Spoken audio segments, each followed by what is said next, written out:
Hello everyone, सबैजनालाई मेरो प्रणाम छ।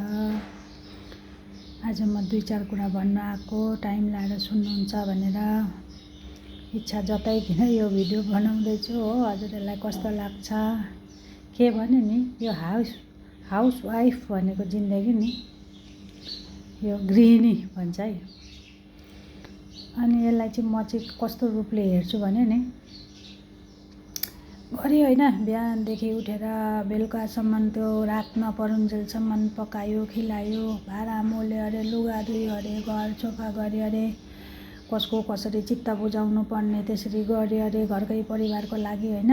त्यो त ठुलो कुरा होइन, त्यो आफ्नो परिवार हो, त्यो त हामीले गर्नु पर्छ र गरिन्छ भने त्यसमा कुरा केही छैन। र पनि कोही बेला चाहिँ सानो र मन दुख्ने कुरा भन्छन् नि, यस्तो चाहिँ चित्त दुख्छ नि, के भन्नु र। गरेर पनि कहिले पनि जस नपाउनेलाई चाहिँ यो गृहिणी भन्छ जस्तो लाग्यो मलाई चाहिँ। अरू यसलाई चाहिँ कस्तो लाग्छ कुनै। अनि अर्को कुरा के भन्न चाहन्छु भने, अहिले त हाम्रो पालिमा त बहुत सुविधा छ नि हो। ग्यास छ, राइस कुकर छ, प्रेसर कुकर, कराई सबै छ। नन स्टिकको कराई तावादेखि लिएर सबै निस्केको छ। कति सजिलो छ हो। यति सजिलो हुँदा पनि हामीलाई कोही बेला यो काम गर्दा र कसैले के गर्दा चाहिँ कस्तो चित्त पनि दुख्छ, रिस पनि उठ्छ हो। कोही बेला त प्याच्चै भन्नु पनि मनपर्छ, कोही बेला भनिन्छ, कोही बेला त हाँसेरै उडाइदिन्छ हो। त्यस्तै रहेछ जिन्दगी भनेको चाहिँ। अर्को कुरा चाहिँ के भने नि, हाम्रो आमाहरूको सोच्नु त कसरी गर्नुभयो होला उहाँहरूले। एक त 10-12वटा नानी, त्यति बेला दाउरा चुलामा पकाएर दिनुपर्ने, त्यो कालो भाँडा खरानीले मोल्नु पर्ने हो। त्यति गरेर पनि न नानीहरूको डाइपर थियो, न आमाहरूले लाउने सुविधा थियो, केही त थिएन।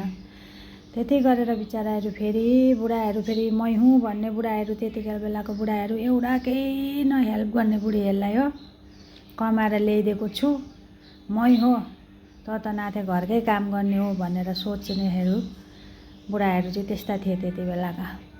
उनीहरू पनि सँगसँगै त्यो बुढोसँग त्यो आमाहरू घाँस दाउरा गाई बाख्रा भैँसी पालेर हो, धान रोपेर खेतीबारी सबै समेटेर त्यो 10-12 जनाको नानीहरूलाई खिलाउनु सुताउनु पकाउनु तुलाउनु सबै गरेर पनि भ्याइराख्नुहुन्थ्यो हो। कसरी चाहिँ गर्नुभयो होला बिचरा मेरो आमाहरूले। मेरो आमा भने होइन, सबैजनाको आमाहरूले कसरी चाहिँ गर्नुभयो होला। सोचेर ल्याउँदा त कस्तो मुटु नै चिरचिरी चरचर हुन्छ नि हौ। तर के गर्नु अब, त्यति बेलाको जमाना त्यस्तै थियो। अहिलेको जमानामा त कति सजिलो, खानु पनि डोमिनोस अरे, त्यही भएन। अहिले त झन् 10 मिनटको ब्लिङ्किट भन्ने निस्केको छ हो। त्यसमा त झन् 10 मिनटमा थपक्कै घरमै ल्याइदिन्छ। कतै जानुको लागि रेपिडो अरे, यस्तो सजिलो।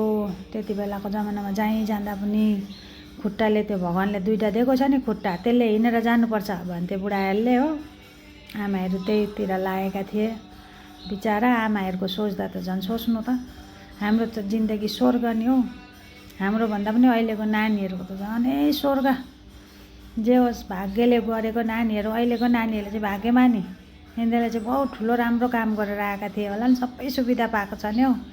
हामीले पनि नानी यो खाने नानी त्यो खाने भन्थे। हाम्रो आमाहरूले त बिचरा जे पकाएर राखिदिन्थ्यो, हामी त त्यही खान्थ्यौँ। खाने मन लाग्यो खायो, नलागे फ्याँक्यो भन्ने जस्तै हो।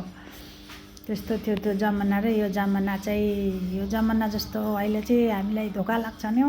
यो जमानामा चाहिँ हामी पनि जन्मिनु पर्ने हो नि खास गरी त है साथीहरू। यो कस्तो लाग्छ है तपाईँहरूलाई। लु लाइक कमेन्ट सेयर सबैजनामा। Bye by.